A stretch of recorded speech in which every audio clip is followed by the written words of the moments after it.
senti em mim, fiquei sem direção. Me perdi quando eu deixei de escutar tua voz que me acalmava o coração. Em dor eu descobri que na cidade não há lugar pior que a solidão. Mas hoje tudo recomeça,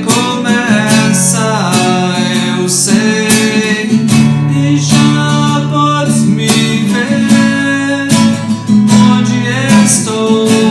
Vou correndo, pois tenho saudades de casa. Eu já te vejo também, abraça-me, tudo é melhor contigo. Recebe-me, pois tu és meu abrigo. Quase perdi meu bem mais precioso, que é estar em tua presença. Eu nunca mais vou te deixar.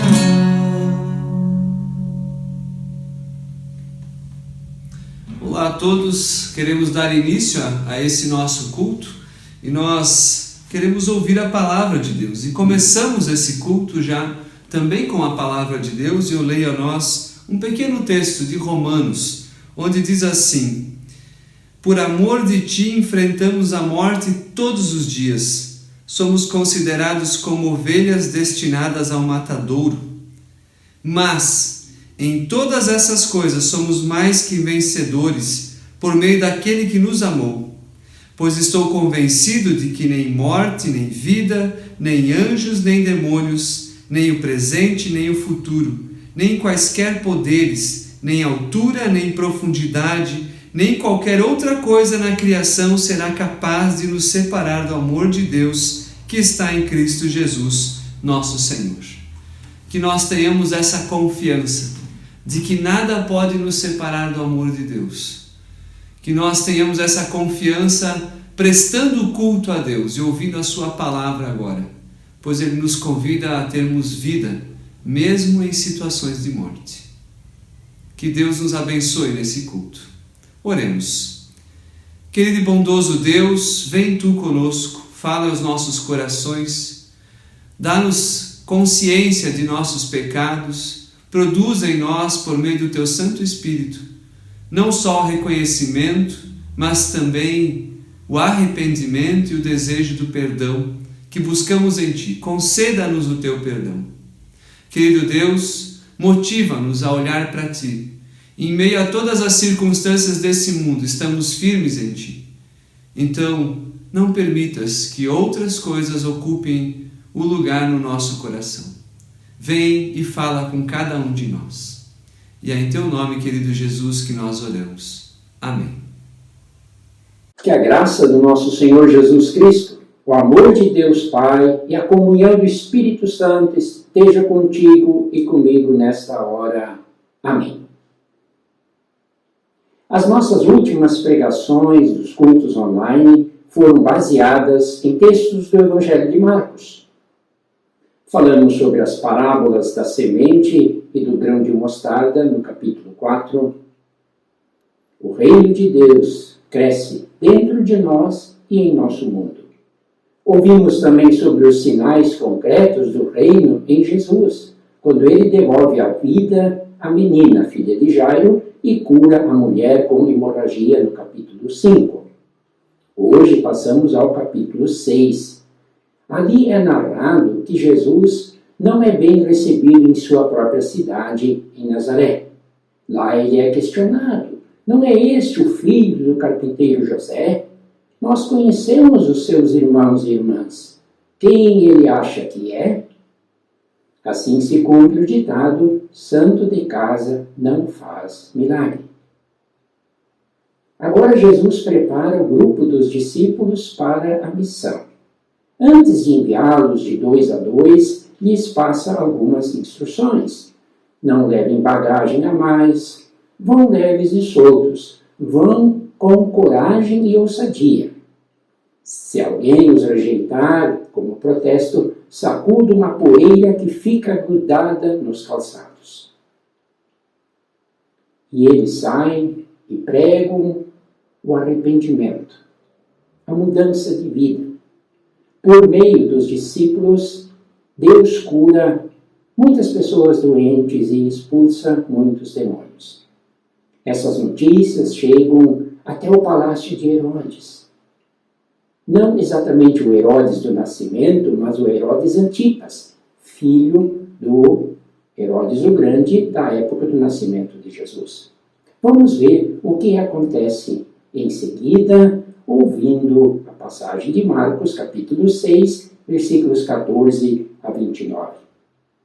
Isto chegou aos ouvidos do rei Herodes, porque o nome de Jesus havia se tornado conhecido.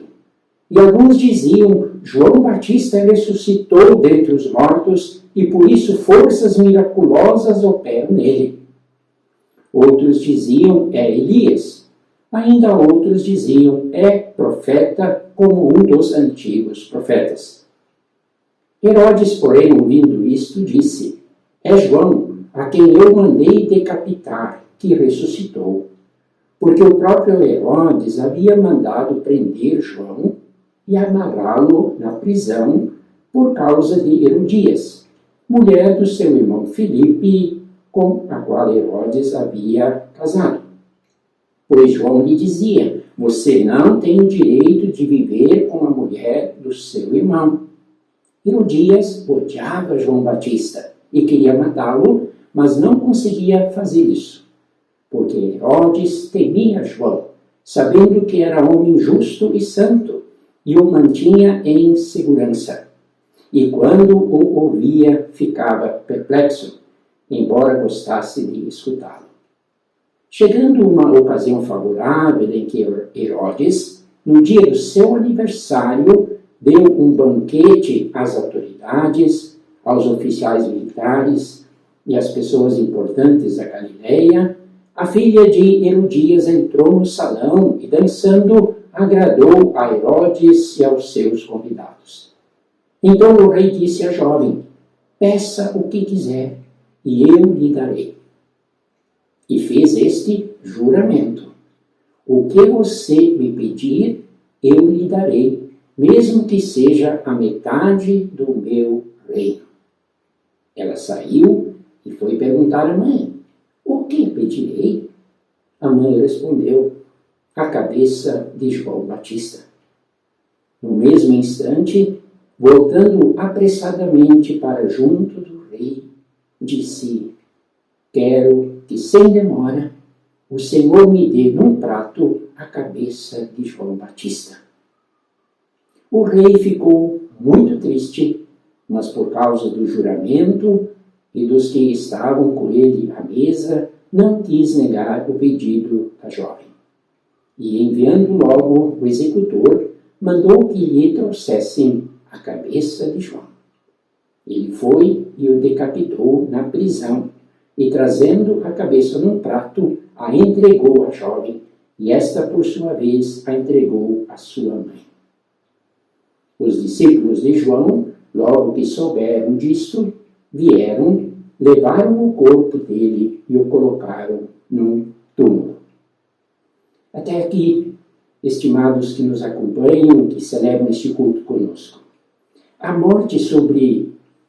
história sobre a morte violenta do João Batista é colocada bem no meio das narrativas sobre o desenvolvimento da missão de Jesus e dos discípulos. Esta passagem faz um corte no texto. Há um novo assunto. E qual é o motivo? O que o evangelista Marcos queria com isso? Duas coisas. Primeiro, Marcos quer mostrar quem é Jesus. Ele apresenta Jesus, mas vai contra as ideias que o povo tinha sobre ele e o próprio Herodes. As pessoas diziam que Jesus era o João que tinha ressuscitado. Outros diziam que Jesus era o profeta Elias que teria voltado à vida. No Antigo Testamento, em Malaquias 4, é dito que Elias iria retornar antes da vinda do Messias. O povo tinha, então, várias opiniões sobre Jesus. Para outros, ele era apenas um profeta poderoso. O próprio Herodes acha que Jesus é o João Batista ressuscitado. E então vem o relato de como Herodes mandou matar o João. Os evangelistas, e também o Marcos, querem mostrar que Jesus é diferente de tudo o que as pessoas imaginavam. Bem no início do seu evangelho, ele diz: princípio do evangelho de Jesus Cristo, o Filho de Deus. Marcos mantém o foco em Jesus Cristo, como Filho de Deus e como Salvador da humanidade. E para ser o Salvador, ele se entrega à cruz. Jesus tem, pois, um fim parecido com o de João Batista. E desde o início existe oposição a ele, a sua pregação sobre o reino de Deus e oposição ao chamado ao arrependimento. O motivo porque a história sobre o Batista está aqui é apresentar um Jesus que é maior e que é diferente que João, que Elias ou outro profeta. Ele é Filho de Deus, Senhor e Salvador, que nos convida a confiarmos nele. Ele que foi pregado de forma violenta na cruz. Jesus foi condenado injustamente pelas autoridades religiosas, como os sacerdotes e os escribas, e também pelas autoridades políticas, como Pilatos, que representava o Império Romano. Também João morreu nas mãos do poderoso Herodes, que queria manter a sua honra diante dos convidados e queria cumprir a palavra empenhada de que daria à filha da sua esposa o que ela pedisse. Os caprichos e a honra da corte custaram a vida do João Batista. Quanta violência ainda hoje continua acontecendo quando se quer defender a honra de uma pessoa, de uma família, de um grupo, de uma facção, quanta vingança é realizada. Também quantas inimizades surgem entre nós porque a nossa honra, a honra da nossa família foi ofendida. Então se parte para retaliações de todo o tipo. Como pessoas cristãs, nossa honra está em sermos filhos e filhas amadas por Deus. Não há necessidade de defender a honra própria. Jesus Cristo é nosso advogado de defesa, também diante de possíveis ofensas ou maldades que são dirigidas a nós. Eu volto ao texto. Eu volto ao segundo motivo, porque esta história sobre a morte de João é colocada logo depois das instruções sobre a missão dos discípulos, que é uma pergunta: o que um seguidor de Cristo pode esperar? O que pode acontecer a quem segue fielmente este Jesus? Terá ele ou ela uma vida mansa, com muita paz, com prosperidade, com sucesso? Será poupado de sofrimentos? Não. Pelo contrário. O próprio Jesus alertou: eu envio vocês como ovelhas no meio de lobos. Vocês vão ter oposição. E isto nós, pregadores, também sentimos quando, por exemplo, pregamos o arrependimento, mas muitos não querem se arrepender. Pregamos a justiça do reino, mas muitos não querem abrir mão de privilégios e de comportamentos injustos e exploradores. E você, como pessoa cristã convicta, certamente já passou por situações como estas. Você dá sua opinião, baseado em suas convicções a partir da palavra de Deus, mas você vai contra o que a maioria pensa. Quando a regra é levar vantagem em tudo e você se pauta pela honestidade, pela verdade, você está nadando contra a correnteza. Você vai sofrer pressão e oposição, mas fique firme nesta posição. A primeira carta de Pedro, por exemplo, ela é dirigida a uma comunidade perseguida por causa da fé. Nós vemos em 1 Pedro 4,14: se vocês são insultados por causa do nome de Cristo, vocês são bem-aventurados, porque o Espírito da glória, que é o Espírito de Deus, repousa sobre vocês. Que nenhum de vocês sofra como assassino, ou ladrão, ou malfeitor, ou como quem se mete na vida dos outros. Mas se sofrer como cristão, não se envergonhe, pelo contrário, glorifique a Deus por causa disso. A vida e a morte do João Batista nos inspiram em continuarmos firmes no testemunho do Evangelho quando acontecer oposição. João denunciou o Herodes, como nós ouvimos, porque este tomou por esposa Herodias, a mulher do seu irmão, sua cunhada. Foi preso por isso, foi decapitado por isso, foi mártir, ainda antes de haver os mártires da história do cristianismo. Mas você e eu, como líderes, podemos também receber críticas e oposição por outros motivos. Porque falhamos em algum ponto, porque erramos, somos humanos, então cabe-nos aceitar com humildade as críticas e corrigir o que não está bem. Isto também faz parte do arrependimento, que vale tanto para o pregador como para todos os membros da comunidade. Uma crítica ao trabalho do trabalhador não é ainda uma crítica à pessoa do trabalhador. As nossas relações pessoais muitas vezes ficam tensas quando a gente confunde uma sugestão, uma crítica, algo que a gente faz, com a nossa pessoa em si. Como se uma observação, um comentário derrubasse o que eu sou como pessoa. O que somos, a nossa identidade está firmada quando nos sabemos amados por Deus.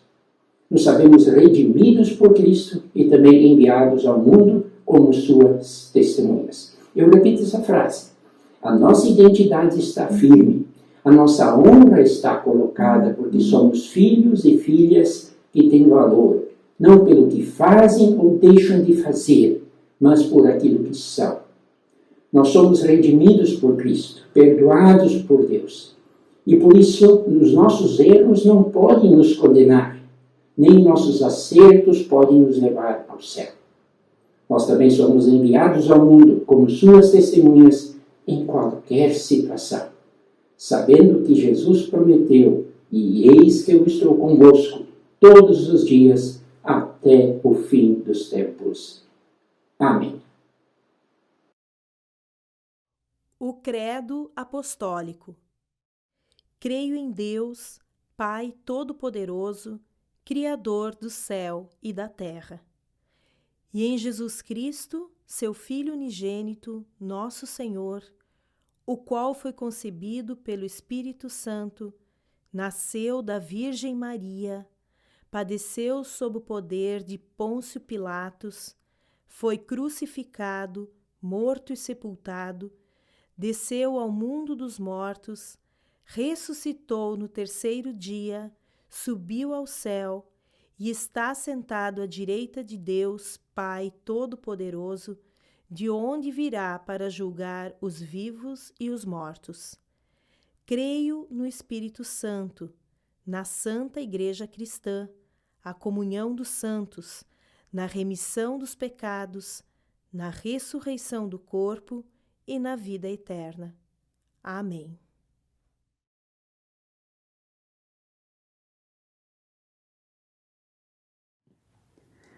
Convidamos a todos para uma palavra final de oração. Senhor Deus e Pai amado, quero te louvar e te agradecer pela tua palavra, te agradecer pelo privilégio que temos de recebê-la. Obrigada, Senhor, porque tu vens a nós e tu, Senhor, também nos transforma por meio da tua palavra. Em nome de Jesus, que não fiquemos indiferentes, que não fiquemos com corações endurecidos, mas que possamos permitir a tua obra em nós, a tua ação em nós por meio do teu Santo Espírito. Senhor, que possamos ser mais comprometidos contigo, mais firmes na caminhada, nos dá força para perseverar apesar das adversidades. Nos ajude, Senhor, também a sermos testemunhas tuas, a vivermos o teu evangelho e a compartilharmos com os outros que nos cercam sobre o teu maravilhoso amor. Também nas tuas mãos entregamos os motivos que nos causam preocupação ou angústia. Tu sabes, Senhor, o que cada um traz dentro de si, tu sabes, Senhor, o que cada um neste momento apresenta na tua presença. Cremos que tu és Deus que nos conhece, que sabes o que precisamos, e nas tuas mãos entregamos aqueles que dentre nós, porventura, enfrentam problemas financeiros, enfrentam problemas de saúde, problemas de relacionamento. Entregamos cada um diante de ti, na certeza de que, ó Deus, responderás, atenderás aos nossos pedidos da melhor forma possível e também no tempo adequado. Nos ajude a descansar o coração na certeza do teu cuidado, do teu amor por cada um de nós. Também em teu nome nós queremos orar a uma só voz, a oração que Jesus Cristo nos ensinou, dizendo: Pai nosso que estás no céu, santificado seja o teu nome. Venha o teu reino e seja feita a tua vontade, assim na terra como no céu. O pão nosso de cada dia nos dá hoje e perdoa-nos as nossas dívidas, assim como nós também perdoamos os nossos devedores. E não nos deixes cair em tentação, mas livra-nos do mal, pois teu é o reino, o poder e a glória para sempre. Amém. Que o Senhor te abençoe e te guarde, que o Senhor faça resplandecer o seu rosto sobre ti e tenha misericórdia de ti. Que sobre ti o Senhor levante a sua face, te dê e te preencha com a sua paz. Vão na paz, na graça do Senhor Jesus e sirvam a Ele com alegria. Amém. Se o Senhor manda seguir,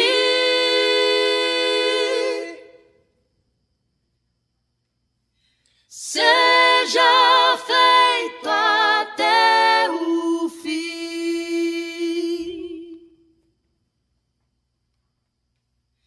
Jogo a rede ou vão pregar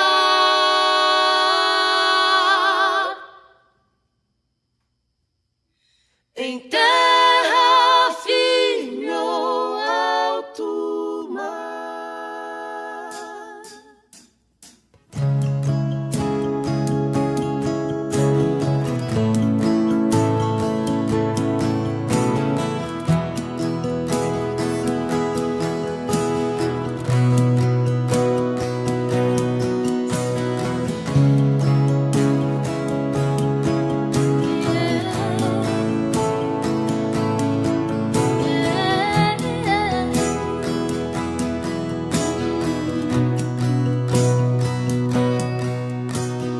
Não ninguém conseguir e nem conseguirá. Não cabe em mim, em 2 ou 3 mundos, infinito e singular. Não dá pra aprisionar. A palavra tem a força aqui.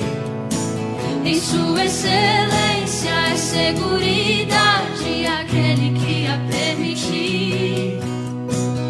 Cristo não consigo ver, mas além que isso, nego-me a ceder.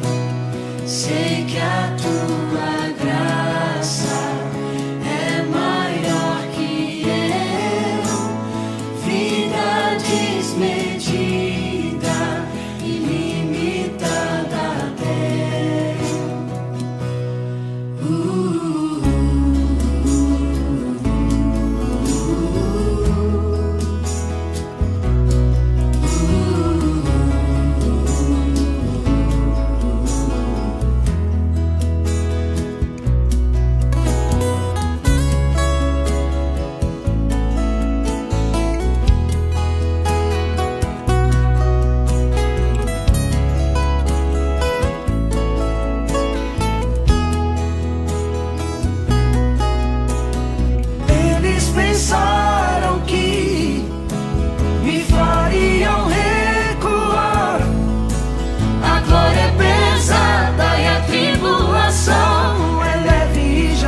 graça.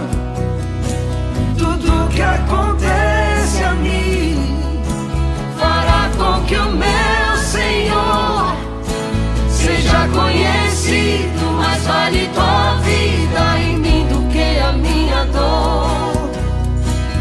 Cristo, não consigo ver mais além que isso. Nego-me a ceder.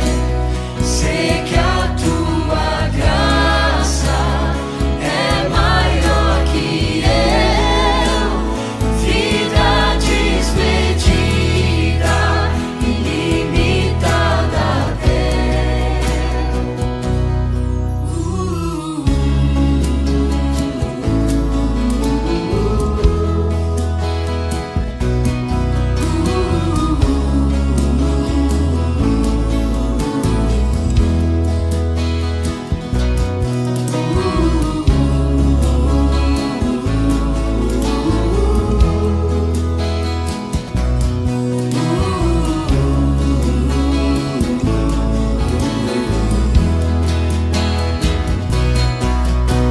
Somos abatidos, mas não destruídos. Ainda boa obra eu sei. Seu amor é o primeiro e o último em tudo que farei. Somos perseguidos, mas não desamparados. Morreu-me a sua cruz. Esperança irrompe do sangue de Jesus.